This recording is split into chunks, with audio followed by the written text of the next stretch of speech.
My research involves the Weimar Republic period of German history and examines how cinema of that era can be viewed as a response to the First World War.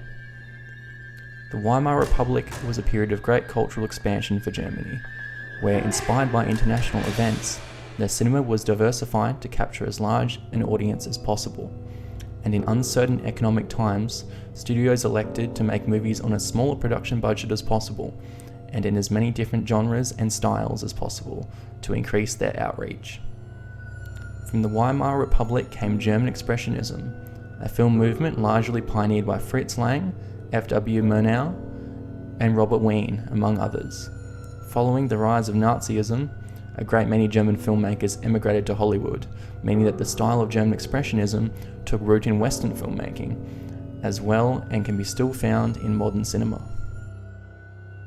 Through my exploration, I hope to answer my research question: how have German filmmakers used cinema's formal elements to respond to war? Through my preliminary research on the topic, it became evident that a vast majority of the scholarly writings in this area are focused on the historical context of Weimar cinema.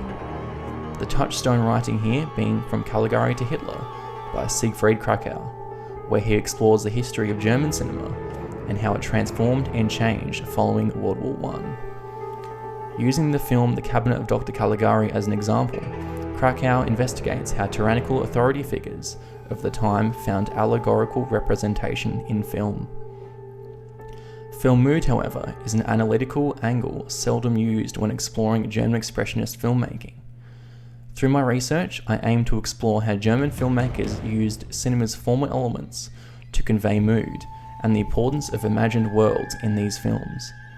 German Expressionist filmmaking is defined by its distorted depiction of reality, where set designs are grand and imposing, and the use of light and shadow is harnessed to the limit.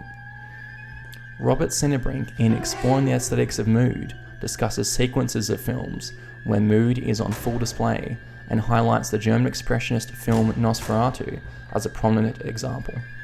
He argues that the themes, metaphors, aesthetics, and performances of the film only have deeper meaning because of the imagined world created for them to inhabit. The plan is for me to present my research in the form of a sequence of audiovisual essays, accompanied by a written exegesis component. The value of the audiovisual essay as creative practice lies within the visuals, where I will be able to succinctly discuss how Weimar cinema utilized nonverbal means to explore the war. The concept of film mood is centered around visuals and sounds, lending perfectly to the presentation format of an audiovisual essay. The aim of my research is to inform the public about how German Expressionist filmmaking makes use of the formal elements of cinema to explore themes of war and conflict. The hope is to contend that cinema can be a tool of socio-political statement and one that lasts throughout history.